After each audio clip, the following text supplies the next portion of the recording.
Next topic है हमारा conductor.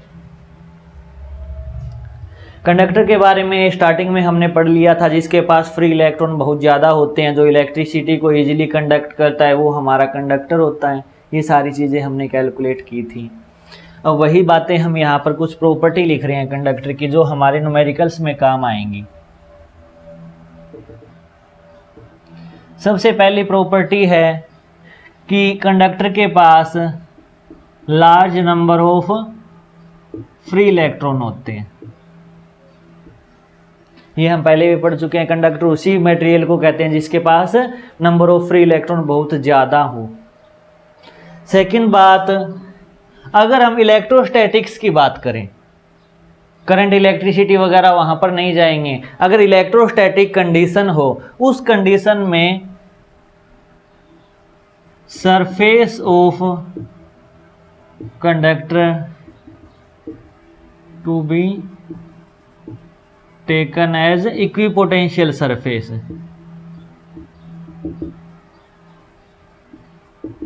इन electrostatics, यानी इलेक्ट्रोस्टैटिक्स में कंडक्टर की सरफेस को हम इक्विपोटेंशियल सरफेस ले सकते हैं। थर्ड, हमने ये भी पढ़ा था कि जो कंडक्टिंग मटेरियल होते हैं उनको अगर चार्ज दिया जाए तो उसकी सरफेस पे जाके लाई करता है। जैसे हम electrical field intensity solid sphere में भी निकालते आए हैं कि given charge resides on its surface, कि सरफेस पे चला जाएगा उसका सारा का सारा चार्ज। ये भी एक अच्छी प्रॉपर्टी और हमारे बहुत काम भी आएंगी। तो यानी कंडक्टर के अंदर कोई चार्ज नहीं होता, तो इसका मतलब तो ये भी हुआ ना कि उसके अंदर कोई भी इलेक्ट्रिक फील्ड लाइनें नहीं होती। यानी बाहर से भी अगर कोई इलेक्ट्रिक फील्ड लाइनें आ रही है तो उसके अंदर नहीं जाएगी, उसकी सरफेस से होकर वापस आगे निकल जाएंगी। जैसे एक स्फेरिकल कंडक्टर को, एक स्फीयर है, उसको हमने एक्सटर्नल फील्ड में रख दिया, तो लाइनें ये नहीं है इसके अंदर एंटर करके ऐसे निकल जाएंगी, ये इसकी सरफेस के ऊपर जाएगी और बाहर निकल जाएंगी इस टाइप से। तो कई ऑब्जेक्टिव क्वेश्चंस पूछ भी लिए जाते हैं, 4 डायग्राम बना के दे देंगे आपको कि कंडक्टिंग मटेरियल इलेक्ट्रिक फील्ड लाइनें किस टाइप से उसको क्रॉस करेंगी। तो उसकी जैसे स्फीयर एंड स्टार्ट हुआ है उसके ऊपर जाकर उसकी सरफेस से अब बाहर निकल जाएंगी, कभी भी एंटर नहीं करेंगी। तो electric field lines never enter into the conductor, ये भी एक बहुत अच्छी प्रॉपर्टी है इसकी।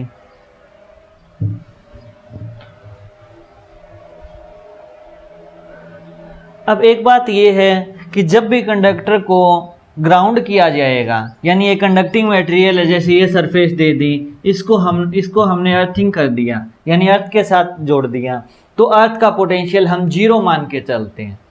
अर्थ का पोटेंशियल हमारा 0 होता है। 0 पोटेंशियल होने का मतलब क्या हुआ, इसका पोटेंशियल भी, क्योंकि ये दोनों आपस में कनेक्ट कर दिए गए हैं ना, तो इसका पोटेंशियल भी 0 हो जाएगा। चलो ये लिखने से पहले मैं एक लाइन आपको ये बता देता हूँ कि if 2 conductor are joined by conducting material,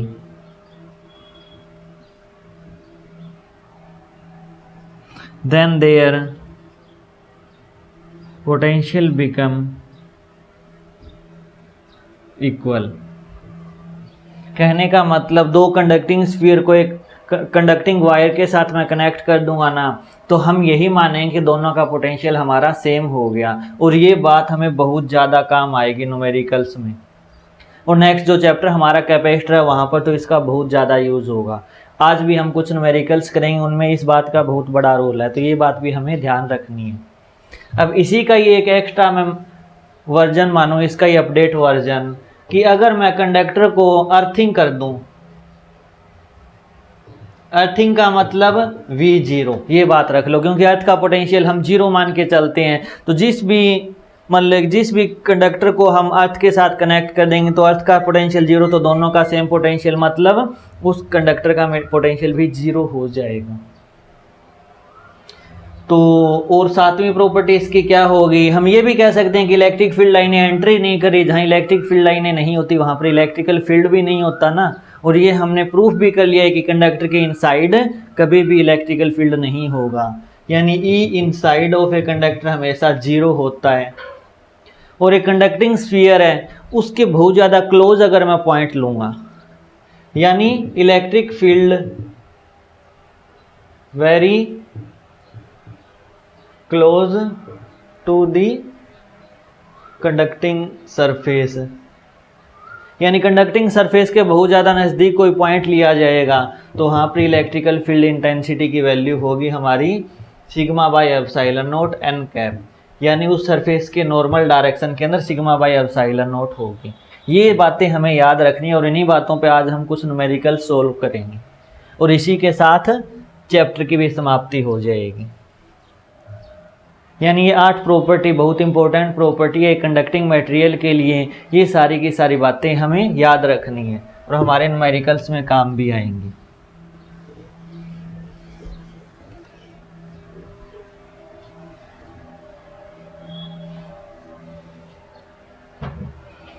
सबसे पहला एग्जाम्पल, एक कंडक्टिंग प्लेट दे दी हमने, एक कंडक्टिंग प्लेट जिसकी कुछ ना कुछ थिकनेस भी मान रहे हैं हम, इसको हमने एक्सटर्नली क्यू चार्ज दे दिया। ये इसकी फर्स्ट सरफेस है, ये सेकंड सरफेस है। फाइंड Q1 एंड Q2, यानी दोनों सरफेस पे कितना चार्ज आएगा ये फाइंड करना है हमें। वैसे कुछ बच्चों को तो डायरेक्टली याद होगा, एक कंडक्टर को चार्ज दिया जाता है तो वह उसके ऊपर यूनिफॉर्मली डिस्ट्रीब्यूट हो जाता है। तो चार्ज हमें क्यों दिया गया, तो इस सरफेस पे हाफ चार्ज चला जाएगा, इस सरफेस पे भी हाफ आ जाएगा। तो ये हम पढ़ भी चुके हैं कि यूनिफॉर्मली डिस्ट्रीब्यूट होता है चार्ज, फिर भी हम मैथमेटिकली इसको प्रूफ करेंगे।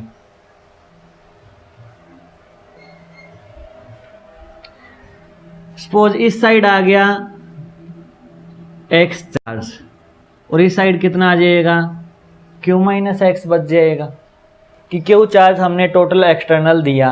तो अगर x इस साइड आ गया तो इस साइड तो Q माइनस एक्स आएगा। हम जानते हैं इनसाइड यानी इस P पॉइंट के ऊपर E की वैल्यू कितनी होगी, 0 होगी। एक कंडक्टर के अंदर हमेशा पोटेंशियल की वैल्यू 0 होती है। तो इसी बात को हम यूज़ करेंगे कि इस सरफेस के कारण, यानी जब मैं इस सरफेस को कैलकुलेट कर रहा हूँ आप इसको भूल जाओ, इस सरफेस के कारण, यह सरफेस के बहुत ज़्यादा नज़दीक है ना पॉइंट, नज़दीक पॉइंट होता है तो इलेक्ट्रिकल फील्ड हमारा क्या होता है, सिग्मा बाई एप्सिलॉन नॉट होता है, या फिर उसका charge divided by area into epsilon not होता है ना, चार्ज बाई एरिया ही तो सिग्मा होता है। तो ये चीज़ हमने यहाँ पर लिख दी। तो पी पॉइंट के अंदर E1 कितना होगा, E1 होगा हमारा इसका चार्ज डिवाइडेड बाई इसका area into epsilon not. Second surface के कारण पोटेंशियल कितना होगा, Q minus x divided by a epsilon not. इसका पोटेंशियल इस डायरेक्शन में होगा E1 और इसका इलेक्ट्रिकल फील्ड इस डायरेक्शन में होगा, इसका इलेक्ट्रिकल फील्ड E2 इस डायरेक्शन में होगा। और नेट यहाँ पर 0 है, इसका मतलब क्या हुआ, दोनों बराबर होंगे तभी तो 0 होगा ना। तो हम दोनों को बराबर पुट कर देते हैं कि x by a epsilon nought is equal to Q minus x by a epsilon nought. तो ए एप्सिलॉन नॉट से ए एप्सिलॉन नॉट कट गया, माइनस एक्स इस साइड आएगा तो 2x is equal to Q, तो x की value Q by 2 आ गई। ये आधा आ गया तो Q माइनस Q बाई 2 ये भी आधा आ जाएगा, यानी Q1 आ जाएगा Q बाई 2, Q2 भी आ जाएगा Q बाई 2। ये हमारा फाइनल आंसर होगा। तो जब भी एक सरफेस को चार्ज दिया जाएगा तो अगर कोई एक्सटर्नल इफेक्ट न हो, जैसे अगर मैं यहाँ पर चार्ज पार्टिकल रख देता ना तो उसका इलेक्ट्रिकल फील्ड आ जाता ना यहाँ पर, क्योंकि इसका भी आता और इसका भी आता, फिर उसके बराबर पुट कर दे तो बराबर आंसर नहीं आता हमारा। तो कंडीशन ये है कि अगर एक्सटर्नल इलेक्ट्रिकल फील्ड न हो, उस कंडीशन में किसी एक प्लेट को जितना चार्ज दिया जाए तो उसके दोनों सरफेस पे इक्वली डिस्ट्रीब्यूट होता है। ये बात हमें याद रखनी है।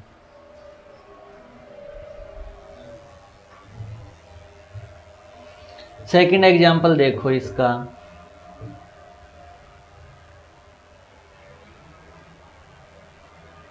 एक की बजाय 3 प्लेट दे दी हमें। इस पे सपोज इसको क्यू चार्ज दिया गया, इसको माइनस का 2Q चार्ज दिया गया, इसको 3Q चार्ज दे दिया, अननोन मान लिया हमने। तीनों प्लेट्स का एरिया सेम है। अब सरफेस तो 6 होगी ना, 1 2 3 4 5 6।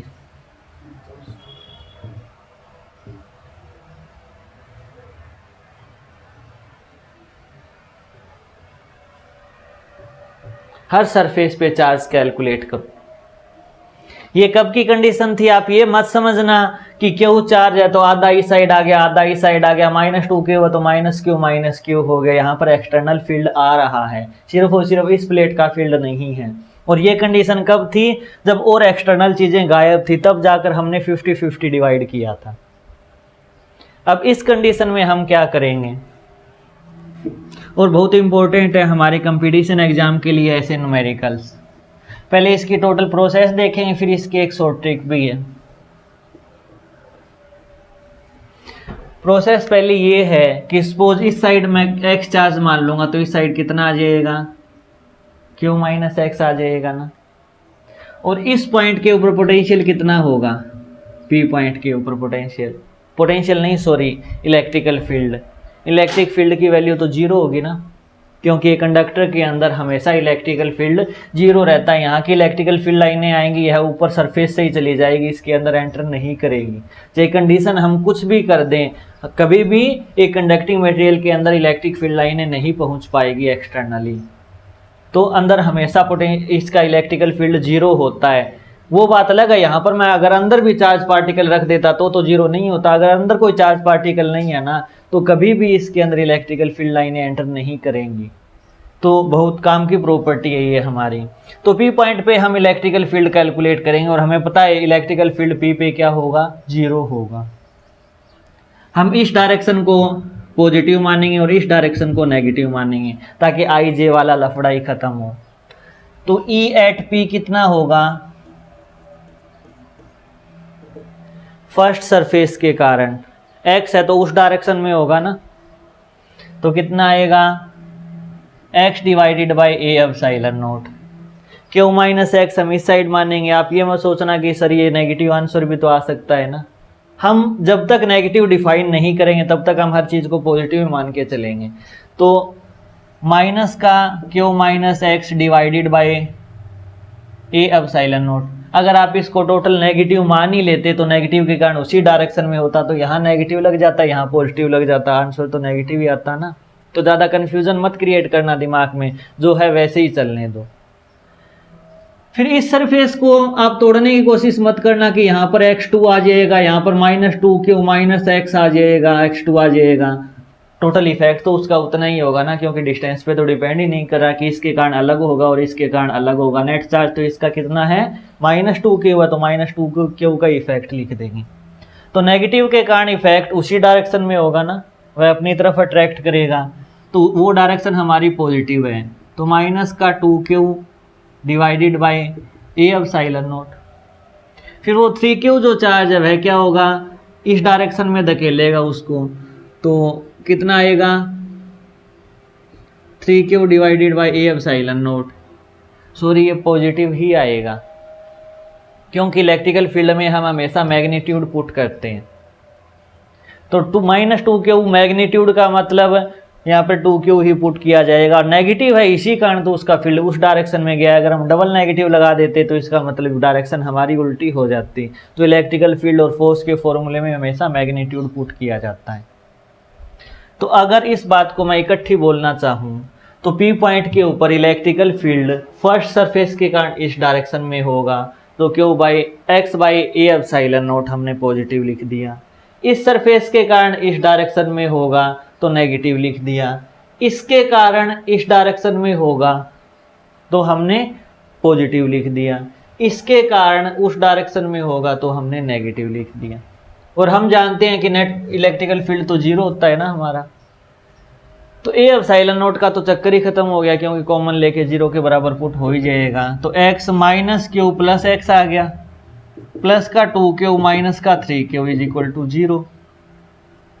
x और x 2x, और ये कितना आया, माइनस का Q और माइनस का 3Q माइनस का 4Q आ गया, और ये 2Q है, तो कितना हो जाएगा, टू क्यू हो जाएगा ना, तो टू क्यू हो जाएगा कितना, माइनस का two Q is equal to 0।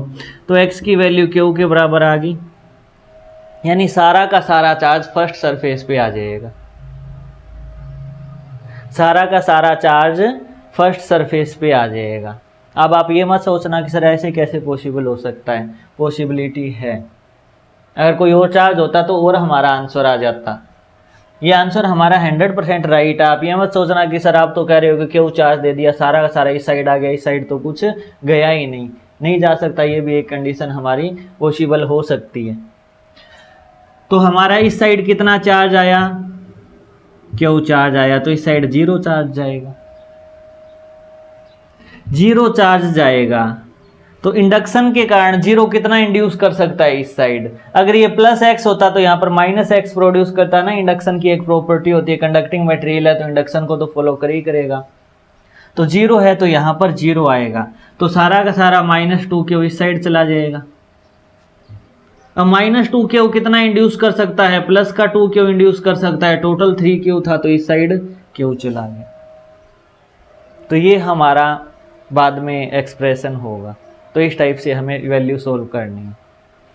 तो ये तो था हमारा एक थ्योरेटिकल तरीका। अब इसका अल्टर जो मेथड है वो ये है कि तीनों प्लेट का नेट चार्ज कितना है। पहले आप नेट चार्ज कैलकुलेट कर लो। तीनों प्लेट का नेट चार्ज है Q -2Q प्लस का 3Q इज इक्वल टू कितना हुआ, 2Q चार्ज हुआ। तो charge on outer surface, outer surface पे कितना चार्ज होगा, Q नेट डिवाइडेड बाय 2 होगा। यही हमारी प्रॉपर्टी होती है। एक खास अल्टरनेट मेथड है हमारा ऑब्जेक्टिव अप्रोच, कि हम टोटल चार्ज देख लेंगे, उसका आधा चार्ज आउटर सरफेस पे आएगा और हमारा क्वेश्चन सोल्व हो जाएगा। जैसे टोटल चार्ज हमारा कितना है, टोटल चार्ज हमारा 2Q है ना, 2Q का आधा कितना होता है, 2Q का आधा Q होता है। तो यहाँ पर कितना आएगा, Q आएगा, फिर बचा हुआ इस साइड आ गया। तो कहानी 1 सेकंड में सोल्व हो गई ना। आप प्रैक्टिस के लिए क्वेश्चन और भी देख सकते हो, हमें फॉर्मूले में जाने की ज़रूरत ही नहीं पड़ेगी। जैसे अब आपको कितनी भी प्लेट क्यों न दे दी जाए, जैसे 4 प्लेट का एग्जाम्पल ले लेते हैं हम। 2Q -Q -2Q 5Q, ये हमें दे दिया।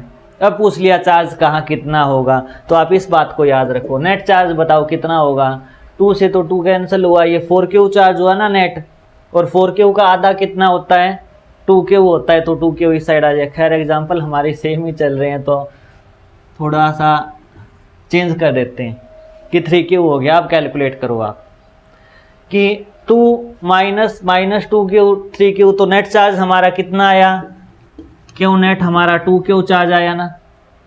तो 2Q चार्ज का आधा कितना होता है, Q होता है ना। तो इस प्लेट के ऊपर Q चार्ज होगा। 2Q में से Q इस साइड आ गया तो Q इस साइड चला जाएगा, इस साइड -Q आएगा। तो सारा का सारा इसी साइड आ गया ना, तो इस साइड 0 जाएगा। 0 का इंडक्शन 0 होता है, तो सारा का सारा -2Q इस साइड जाएगा। -2Q का मतलब +2Q इस साइड आएगा, बचा हुआ Q चार्ज इस साइड चला जाएगा। तो यही आप उस पूरे मेथड को सोल्व करके भी देख सकते हो। एक पॉइंट के ऊपर 0 इलेक्ट्रिकल फील्ड लगा के वही आंसर आएगा जो हम डायरेक्टली कैलकुलेट कर लेते हैं। तो ये आपकी एक अच्छी शॉर्ट ट्रिक भी है।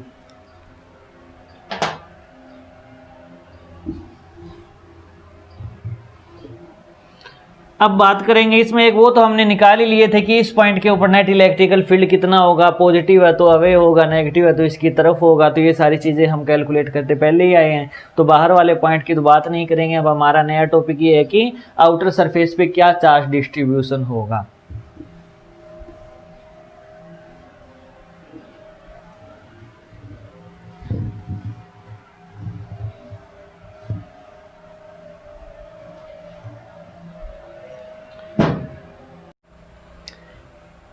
नेक्स्ट एग्जाम्पल करते हैं अपन कि 2 कॉन्सेंट्रिक स्फीयर है, एक की रेडियस कैपिटल R है और सेकंड की रेडियस 2r है, दोनों का सेंटर ओ दे दिया हमें। इसके ऊपर चार्ज मानो क्यू है और इसके ऊपर चार्ज मानो माइनस का 2q है। चलो प्लस मान लो, कैलकुलेशन हमारी इजी रहेगी इस चक्कर के अंदर।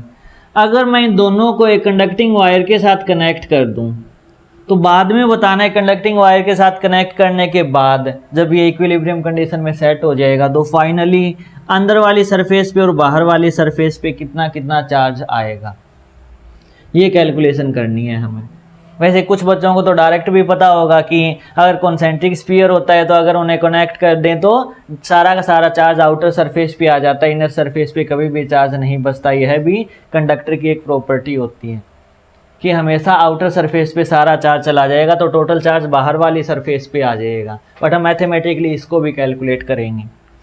सपोज फर्स्ट सरफेस पे x चार्ज रह जाएगा तो टोटल चार्ज हमारा 3q है ना, क्योंकि टोटल चार्ज तो कांस्टेंट ही रहेगा।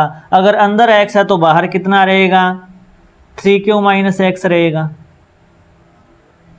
अंदर हमारा चार्ज x है तो बाहर वाली डायरेक्शन में चार्ज हमारा 3q माइनस x बचेगा। तो सबसे पहले अंदर वाली सरफेस पे पोटेंशियल निकालते हैं कि फर्स्ट सरफेस पे पोटेंशियल कितना होगा। तो फर्स्ट पे पोटेंशियल कितना होगा, एक तो खुद की सरफेस के कारण, एक आउटर सरफेस के कारण। तो खुद के ऊपर चार्ज x है तो kx by r plus k into 2q divided by 3q minus x है ये, k into 3q minus x divided by 2r। ये फर्स्ट इक्वेशन आ गई कि अंदर वाली सरफेस पे पोटेंशियल आ गया। बाहर वाली सरफेस पे कितना पोटेंशियल आएगा, kx by 2r plus k into 3q minus x divided by 2r। ये हमारी सेकंड इक्वेशन आ गई। अब हम जानते हैं जब भी कंडक्टिंग वायर के साथ किसी दो सरफेस को कनेक्ट करते हैं तो दोनों का पोटेंशियल सेम हो जाता है। प्रॉपर्टी पढ़ी है हमने कंडक्टर की, तो इनका भी पोटेंशियल सेम हो जाएगा। तो दोनों को अगर बराबर पुट करेंगे तो kx divided by r plus k 3q minus x divided by 2r is equal to kx divided by 2r plus k 3q minus x divided by 2r। तो इससे तो ये चीज़ कैंसिल ही हो गई। तो बचा क्या हमारे पास, kx by r is equal to kx by 2r। तो ये चीज़ अगर कट करोगे तो आप मैथमेटिकली ये सोच रहे हो सर 1/1 1/2 के बराबर कैसे हो सकता है, पॉसिबिलिटी नहीं है इस चीज़ की कि 1/2 के बराबर पुट कर दिया आपने तो। लेकिन अगर मैं x की वैल्यू 0 करूं, यानी यह कंडीशन कब पॉसिबल है, जब x की वैल्यू 0 हो। तो 0 इज इक्वल टू 0 तो पॉसिबल होता है ना मैथमेटिकली। तो हमारा चार्ज यानी अंदर वाली सरफेस पे चार्ज कितना होगा, 0 होगा। बाहर वाली सरफेस पे 3q यानी टोटल चार्ज चला जाएगा। तो इस टाइप के भी न्यूमेरिकल्स बनते हैं। इसी का ही एक और न्यूमेरिकल कर लेते हैं कि अगर अंदर वाली सरफेस को अर्थिंग कर दिया जाए, अंदर वाली सरफेस को अर्थिंग कर दिया जाए और अर्थिंग के बाद बताओ हमारा क्या चार्ज होगा। यानी यहाँ पर क्यू चार्ज था तो हम मान लेते हैं फाइनल चार्ज इसके ऊपर x बच जाएगा और यहाँ कितना चार्ज चला जाएगा, 3q माइनस x चला जाएगा। ये नहीं जाएगा। आप सोच रहे होंगे कि 3q माइनस एक्स, क्यों अंदर से बाहर कोई चार्ज थोड़ी ना गया है। बाहर वाली सरफेस तो चार्ज 2q ही रहेगा, अपने आप थोड़ी ना आ जाएगा। हो सकता है x के कारण यहाँ माइनस एक्स आ जाए और इस साइड आ जाए 2q प्लस x आ जाए, लेकिन टोटल चार्ज तो सेम ही रहेगा ना। इंडक्शन के कारण ये चीज़ ज़रूर पॉसिबल हो सकती है कि अंदर वाली सरफेस पे अलग बाहर वाली पे अलग, बट नेट चार्ज तो हमारा 2q ही रहेगा। तो ये कभी भी गलती मत कर देना कि क्यू है x आ गया इस साइड, हम मान लेते हैं फाइनल चार्ज x हो गया तो टोटल चार्ज हमारा ये रहेगा। वो टोटल चार्ज कंजर्वेटिव कंडीशन का जब एक्सटर्नली हमारा कोई इंटरफेयर न हो, इन एन आइसोलेटेड सिस्टम में है। लेकिन यहाँ पे तो हमने अर्थिंग की है ना, तो कभी भी कंजर्वेशन रूल फॉलो नहीं होगा यहाँ पर। तो हम मान लेते हैं पहले क्यू था, बाद में x बच गया और बाहर 2q है ये हमारा चार्ज। हम इतना भी जानते हैं ना, जब भी किसी चीज़ को अर्थिंग की जाएगी तो उसका पोटेंशियल 0 हो जाता है। तो पोटेंशियल फर्स्ट सरफेस का कितना होगा, अंदर वाली सरफेस के ऊपर चार्ज x माना तो kx डिवाइडेड बाई के एक्स डिवाइडेड बाई आर हो जाएगा, और बाहर वाले के कारण के 2q डिवाइडेड बाई 2r हो जाएगा, और यह पोटेंशियल हमारा 0 के बराबर होगा। तो k बाई आर, 2 से 2 cancel, k by r cut गया, तो x की वैल्यू कितनी आ जाएगी, माइनस का q आ जाएगी। यानी इनिशियल चार्ज कितना है हमारे पास, q है, और फाइनल चार्ज कितना आया, अर्थिंग करने के बाद माइनस q आया, तो डेल्टा q यानी चेंज इन चार्ज कितना आया, फाइनल माइनस इनिशियल माइनस का 2q आया। इसका मतलब क्या हुआ, नेगेटिव चार्ज आने का मतलब क्या हुआ, अर्थ में चार्ज गया है, यानी अर्थ के अंदर चार्ज गया है हमारा। कितना चार्ज गया है, 2q चार्ज गया, इसलिए पहले तो q चला गया चार्ज, फिर 0 हो गया, फिर एक और q चला गया, तो नेगेटिव चार्ज रह गया हमारे पास। यहाँ पर नेगेटिव चार्ज होने का मतलब इलेक्ट्रॉन आ रहे हैं, अर्थ से ऊपर की तरफ इलेक्ट्रॉन आ जाएंगे और 2q चार्ज अर्थ में जाएगा। तो इस टाइप से भी हमें न्यूमेरिकल सोल्व करने पड़ सकते हैं। यानी जब भी कनेक्शन की बात होगी, अगर अर्थिंग की बात होगी, तो सरफेस को 0 पोटेंशियल के बराबर पुट कर दो, अगर कनेक्ट कर दिया तो दोनों का पोटेंशियल सेम कर दो, अपने पास अपने आप वैल्यू आती जाएगी। ये सारी की सारी चीज़ें हमें कैलकुलेट करनी है। एक आप एनसीईआरटी में एक वर्ड पढ़ोगे, इलेक्ट्रोस्टैटिक शील्डिंग। इलेक्ट्रोस्टैटिक शील्डिंग का मतलब ये होता है कि किसी ऑब्जेक्ट को इलेक्ट्रिकल फील्ड से बचाना। हमने ये पढ़ा है ना कि होलोस्फीयर होता है, उसके अंदर कोई भी इलेक्ट्रिकल फील्ड नहीं होता। अगर उसे एक्सटर्नल इलेक्ट्रिकल फील्ड में भी रख दिया जाए तो वह फील्ड उसके अंदर एंटर नहीं करेगा। तो अगर हम किसी भी एक ऑब्जेक्ट को एक स्फेरिकल सरफेस के अंदर रख दें, यानी कंडक्टिंग स्फीयर के अंदर रख दें, जरूरी नहीं है स्फीयर हो, एक क्यूब भी हो सकता है कंडक्टिंग, उसके अंदर भी नहीं जाएगा, क्योंकि प्रॉपर्टी क्या है, कंडक्टर के अंदर कभी भी इलेक्ट्रिकल फील्ड लाइनें नहीं जाती। तो कोई भी कंडक्टिंग अगर क्लोज सरफेस है ना, उसमें अगर किसी मटेरियल को रख दिया जाए तो बाहर वाला एक्सटर्नल इलेक्ट्रिकल फील्ड उसको अफेक्ट कर ही नहीं सकता। तो यही प्रोसेस होती है हमारी इलेक्ट्रोस्टैटिक शील्डिंग। तो ये भी आप एक डेफिनेशन की लाइन में पढ़ लोगे, एक दो इसके एप्लीकेशंस भी बता दिए जाएंगे। बहुत ईजी कॉन्सेप्ट हमारा ये भी है, और इसी के साथ हमारा ये चैप्टर फिनिश होता है।